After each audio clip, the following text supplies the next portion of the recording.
நாங்கள் எங்கள் மாநில மக்களுடைய நலன்களுக்காக ஆந்திராவுக்கு சிறப்பு அந்தஸ்து கேட்குறோம், அதை மோடி தர மறுக்கிறார் அப்படின்னு வெளியில் சொல்லுவாங்க. ஆனால் வெளியில் சொல்கிறது வேற, உள்ளே சொல்கிறது வேற. ஒரு வாக்கெடுப்பு நடக்குது அப்படின்னா சபாநாயகருடைய முடிவு என்பது மிகுந்த கவனத்தில் எடுத்துக்கணும். அது உச்சநீதிமன்றமாக இருந்தாலும் சரி, ஜனாதிபதியாக இருந்தாலும் சரி, சபாநாயகருடைய முடிவை அனுசரித்து அவர்கள் முடிவெடுப்பார். இந்த மாதிரி ஒரு சூழலில் சபாநாயகராக வேற கட்சிக்காரங்களுக்கு கொடுக்க முடியாதுங்கிற மாதிரி பிஜேபி யோசனை பண்ணுது. ஏன்னா தனக்கு ஆபத்தாயிரும். வாஜ்பாய் கவர்மெண்ட்டுக்கு என்ன நெருக்கடி வந்ததோ அதே நிலைமை தான் மோடிக்கு.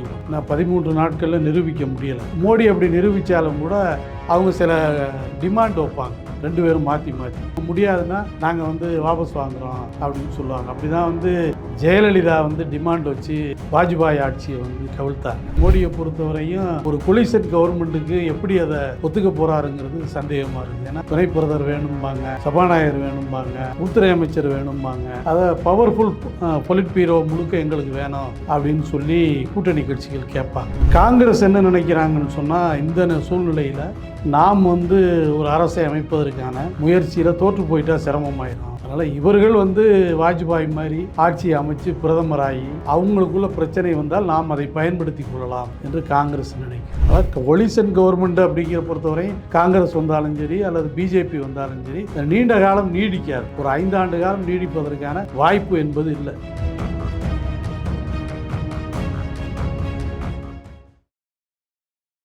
வாகை தமிழ் நேயர்களுக்கு வணக்கம். இன்று நம்ம நேர்காணலில் நம்மோடு இணைந்திருக்கிறார் தமிழக மக்கள் ஜனநாயக கட்சியின் தலைவர் KM ஷரீஃப் அவர்கள். வணக்கம் சார். வணக்கம்மா.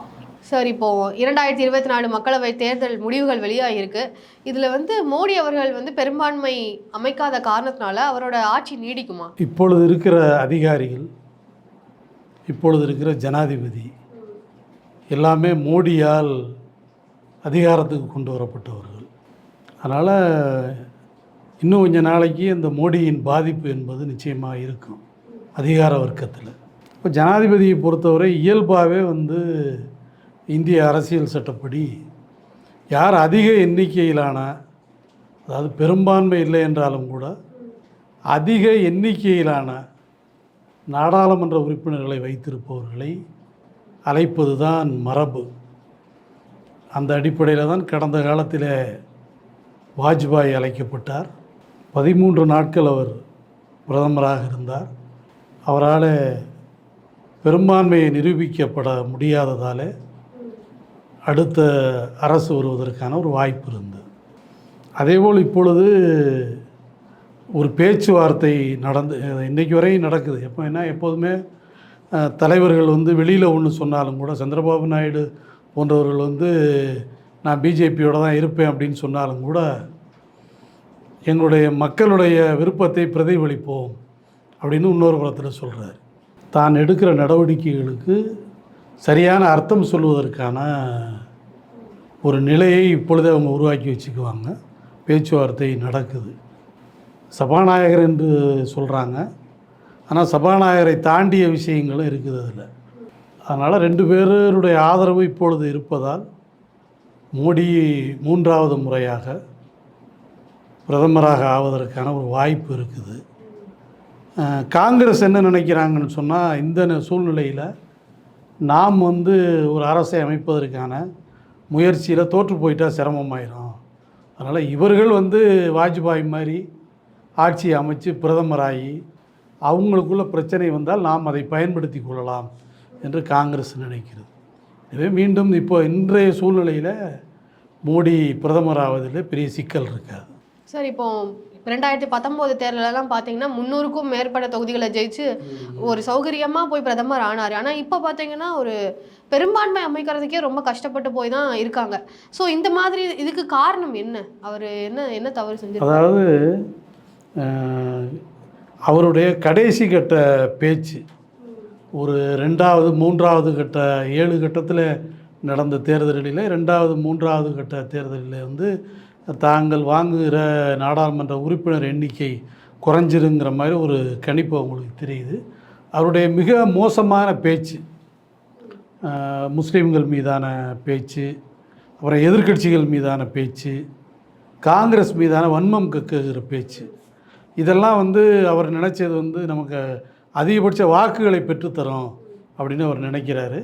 ஆனால் அவருக்கு ஒரு மைனஸான ஒரு நிலைமையை தான் அது ஏற்படுத்துது. டிகிரேடு தான் அவருக்கு இந்த பேச்சின் மூலமாக தொடர்ச்சி அவருடைய பேச்சு, அமித்ஷாவினுடைய பேச்சு. ஒரிசாவில் மட்டும் ஓரளவுக்கு அது வெற்றி பெற்று இருக்குது. ஏன்னா தமிழர் உங்களை ஆளலாமா அப்படிங்கிற ஒரு கேள்வியை இங்கே முன்வைக்கிறாரு அமித்ஷாவும் மோடியும். அதை தாண்டி மோடி பூரி ஜெகநாதர் ஆலய பெட்டி சாவியை பொக்கிஷ சாவியை தமிழ்நாட்டுக்குள்ளே ஒழிச்சு வச்சுட்டாங்க அப்படிங்கிற மாதிரிலாம் அவர் சொல்கிறார். ஆமாம், விகே பாண்டியனை மையப்படுத்தி அந்த பேச்சு இருந்தது. அதில் அவங்க ஓரளவு ஜெயிச்சிட்டாங்கன்னு தான் சொல்லணும். இந்த வன்முறை பிரச்சாரம் ஆமாம் ஏற்றுக்கிட்டாங்க, ஓரளவு ஏற்றுக்கிட்டாங்க. ஏன்னா கிட்டத்தட்ட 50க்கும் மேற்பட்ட இடங்களை அவங்க எடுத்துட்டாங்க, அதுக்கு மேலேயே எடுத்துட்டாங்க அவங்க. இப்போ கிட்டத்தட்ட எல்லா முடிவுகளும் வெளியாகிருச்சு. அதிகபட்சமாக அவங்க எடுத்துட்டாங்க. மிக குறைவான எண்ணிக்கையில் தான் பிஜு ஜனதாதளம் வந்திருக்கு, அதில் வெற்றி பெற்றாங்க. ஆனால் அங்கே சொன்ன அதே விஷயம் இந்தியா முழுக்க எதிரொலிக்குமாங்கிறது ஒரு கேள்வி இருக்குது. இந்தியா முழுக்க எதிரொலிக்கலை, அது இவருக்கு மைனஸ் ஆயிடுச்சு. அதனால் ஏற்கனவே பெற்றிருந்த நாடாளுமன்ற உறுப்பினர்களை விட அவருடைய எண்ணிக்கை மிக குறைந்து விட்டது. எனக்கு இருந்த சந்தேகம் என்னென்னா, வாஜ்பாய் இவரை பொறுத்தவரையும் மோடியை பொறுத்தவரையும் ஒரு கொலிஷன் கவர்மெண்ட்டுக்கு எப்படி அதை ஒத்துக்க போகிறாருங்கிறது சந்தேகமாக இருக்குது. ஏன்னா துணை பிரதமர் வேணும்பாங்க, சபாநாயகர் வேணும்பாங்க, உள்துறை அமைச்சர் வேணும்பாங்க, அதை பவர்ஃபுல் பொலிட் பீரோ முழுக்க எங்களுக்கு வேணும் அப்படின்னு சொல்லி கூட்டணி கட்சிகள் கேட்பாங்க. ஏன்னா அதை ஏற்கனவே இவரை பொறுத்தவரையும் நம்முடைய நிதிஷ்குமார், நவீன் பட்நாயக் தான் ஒரிசாவினுடைய முதலமைச்சர். நிதிஷ்குமார் ஏற்கனவே என்னை பிரதமராக்குங்க தான் இல்லை பிரதமராக்குங்கன்னு கேட்டார் அவர் இந்தியா கூட்டணியில். நீங்கள் அனௌன்ஸ் பண்ணுங்கள் பிரதமரா அப்படின்னு சொல்லி. அவங்க முடியாதுன்னு சொன்னாங்க. ஏன்னா பிரதமரே யாரும் நாங்கள் தீர்மானிக்கலை அப்படிங்கிற மாதிரி ஒரு முடிவு எடுத்தாங்க. அதனால் அதில் கோவப்பட்டு தான் அந்த கூட்டணியிலேருந்து விலகி பிஜேபி கூட்டணிக்கு அவர் போனார். அப்போ அங்கேயே பிரதமர் கேட்டவர் இங்கே குறைந்தபட்சம் துணை பிரதமர் ஆட்சியும் கேட்பார். அதனால் அந்த மாதிரி ஒரு பிரச்சனை இருக்குது. அப்புறம் சபாநாயகர் பதவியை 2 பேர் வேணும்னு கேட்குறாங்க. சபாநாயகர் பதவி என்பது என்ன சிக்கல்னால், நீங்கள் ஒரு வாக்கெடுப்பு நடக்குது, நம்பிக்கையில்லா தீர்மானமே கொண்டு வர்றாங்க, ஒரு வாக்கெடுப்பு நடக்குது அப்படின்னா சபாநாயகருடைய முடிவு என்பது மிகுந்த கவனத்தில் எடுத்துக்கொள்ளப்படும். அது உச்சநீதிமன்றமாக இருந்தாலும் சரி, ஜனாதிபதியாக இருந்தாலும் சரி, சபாநாயகருடைய முடிவை அனுசரித்து அவர்கள் முடிவெடுப்பார்கள். இப்போ இந்த மாதிரி ஒரு சூழலில் சபாநாயகராக வேறு கட்சிக்காரங்களுக்கு கொடுக்க முடியாதுங்கிற மாதிரி பிஜேபி யோசனை பண்ணுது. ஏன்னா தனக்கு ஆபத்தாயிரும் நாளைக்கு அப்படின்னு சொல்லி. அதனால் இவர்களுடைய நெருக்குதல் என்பது நிச்சயமாக வாஜ்பாய் கவர்மெண்ட்டுக்கு என்ன நெருக்கடி வந்ததோ அதே நிலைமை தான் மோடிக்கும் வரும்.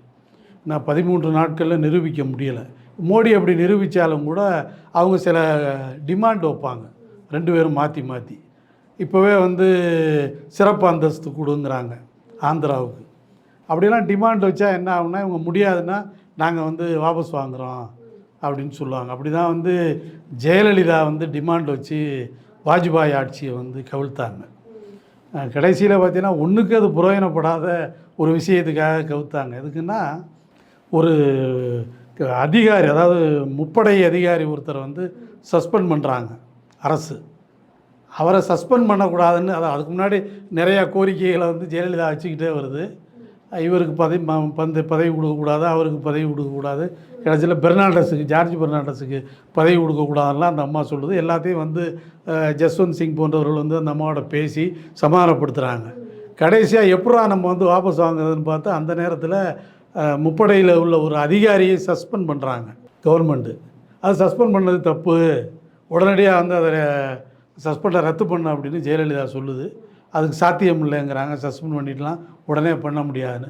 இந்த காரணத்தை வச்சு வாபஸ் வாங்கிட்டேன் அப்படின்னு இந்த அம்மா சொல்லுது. கடைசியில் பார்த்தீங்கன்னா ஒரு ஓட்டில் தான் தோற்று போகிறார் வாஜ்பாய் அந்த கூட்டணி பிரச்சனை வரையில். அதுக்கப்புறம் திமுக கூட்டணி சேருது. அதுக்கு முன்னாடியே பார்த்தீங்கன்னா சரண் சிங் மந்திரி சபை, விபி சிங் மந்திரி சபை, இது மாதிரி பல மந்திரி சபைகள் மத்திய அளவில் இந்த கூட்டணி கட்சிகளுடைய பிரச்சனையினால் கவிழ்ந்துருக்குது. சந்திரசேகருடைய கவர்மெண்ட்டை காங்கிரஸ் கவிழ்த்தது. அது மாதிரி சரண் சிங் கவர்மெண்ட்டு இப்படி வரிசையாக வந்து கவர்மெண்ட்டுகள் வந்து கூட்டணி கட்சிகள்னாலேயே வந்து கவிழ்க்கப்பட்டிருக்கு. விபி சிங்கோட ஆட்சி கவிழ்ந்ததுக்கு காரணம் என்ன சார்? இல்லை, அவங்க காங்கிரஸ் வந்து வாபஸ் வாங்கினது. ஆமாம், இது மாதிரி பலருடைய, அதாவது எந்த கட்சி வந்து கூட்டணி நாங்கள் ஆதரிக்கிறேன்னு சொல்லல, சில டிமாண்ட்ஸ் இருக்கும் அவங்களுக்கு. அந்த டிமாண்டை வந்து நிறைவேற்றலை அப்படின்னா நாங்கள் வாபஸ் வாங்குகிறோம்.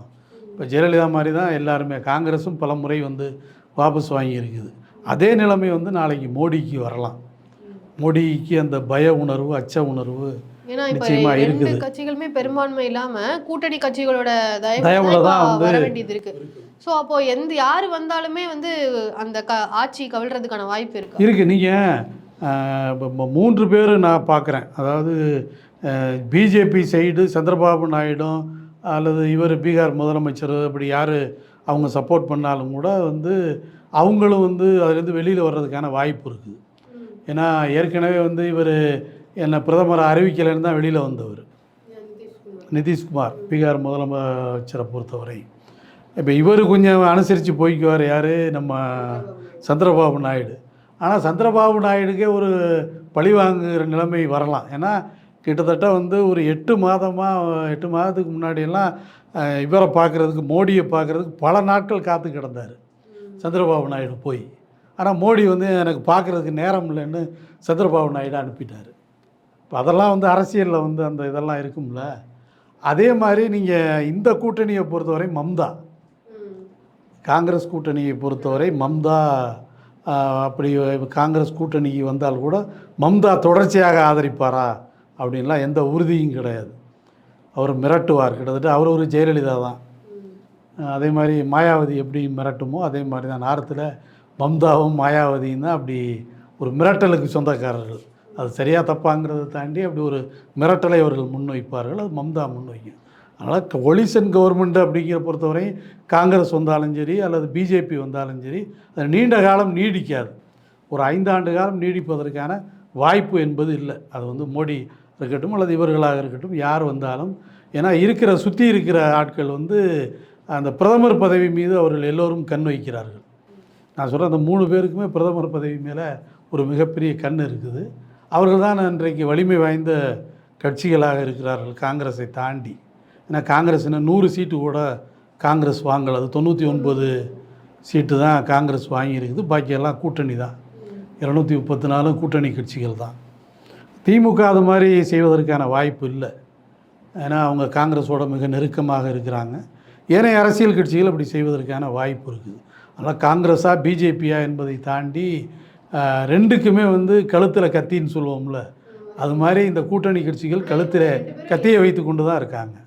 இப்போ அவங்க 2 பேரும் எந்த கட்சிக்கு போவாங்கன்றது இல்லை, நீங்கள் உறுதியாக வந்து சொல்ல முடியாது. ஏன்னா இப்போ ஒரு டிமாண்ட் வைக்கிறாங்க. டிமாண்ட்னா எப்போதுமே அரசியலை பொறுத்தவரை இன்னர் டிமாண்டு ஒன்று இருக்கும், வெளியில் ஒரு டிமாண்டு இருக்கும். வெளியில் பத்திரிகை, அதாவது ஊடகங்களில் அவங்களோட பேட்டிகளில் சொல்கிற டிமாண்டு வேறு, இன்னராக இருக்கிற டிமாண்டுங்கிறது வேறு. எங்களுக்கு என்ன போர்ட்ஃபோலியோ தர்ற, பவர்ஃபுல் போர்ட்ஃபோலியோ தர்றியா இல்லையா, எங்களுக்கு வந்து அதில் நாங்களே பார்த்துக்கணும் இண்டிவிஜுவலாக அப்படிங்கிற மாதிரி இன்னராக சில விஷயங்களை வந்து முன்வைப்பாங்க. வெளியிலங்கையில் வந்து நாங்கள் எங்கள் மாநில மக்களுடைய நலன்களுக்காக ஆந்திராவுக்கு சிறப்பு அந்தஸ்து கேட்குறோம், அதை வந்து மோடி தர மறுக்கிறார் அப்படின்னு வெளியில் சொல்லுவாங்க. ஆனால் வெளியில் சொல்கிறது வேறு, உள்ளே சொல்கிறது வேறு. நீங்கள் திமுகவுமே அப்படி தான் இருந்துச்சு. ஆனால் திமுக வந்து பெரிய நெருக்கடியை கொடுக்கலை. ஆனால் ஜெயலலிதா அந்த நெருக்கடியை வாஜ்பாய் அரசாங்கத்துக்கு கொடுத்தார், அதில் வெற்றியும் பெற்றார். ஏன்னா வாஜ்பாய் அரசு கவிழ்ந்து விட்டது. காங்கிரஸ் அதே மாதிரி தான். இன்னரில் வந்து விபி சிங்காக இருக்கட்டும் அல்லது சந்திரசேகராக இருக்கட்டும், இவர்களை ஆதரிக்கிற போது இன்னரில் வந்து ஒரு அஜெண்டா வச்சுக்கிட்டாங்க, வெளியில் ஒரு அஜெண்டா வச்சுக்கிட்டாங்க. அதனால் இந்த அரசியல் கட்சிகள் எல்லாமே அப்படி ஒன்றும் 100% நேர்மையாளர்களின் அரசியலே நேர்மையாளர்களுக்கு வேலை இல்லை. அப்போ அரசியல் கட்சிகள் எப்படி இருக்கும்? அப்போ இருக்கிற கட்சிகள் 100% வந்து நேர்மையாளர்களால் நடத்தப்படுகிற அரசியல் கட்சி இல்லை. அதனால் இவங்க ஒரு டிமாண்ட் வைப்பாங்க, கேட்கலன்னா கவிழ்த்து விட்டுருவாங்க. இதுதான் நடக்கும். சார், தேர்தல் குறித்து தகவல்களை பகிர்ந்துக்கிட்டதுக்கு ரொம்ப நன்றி. நன்றி.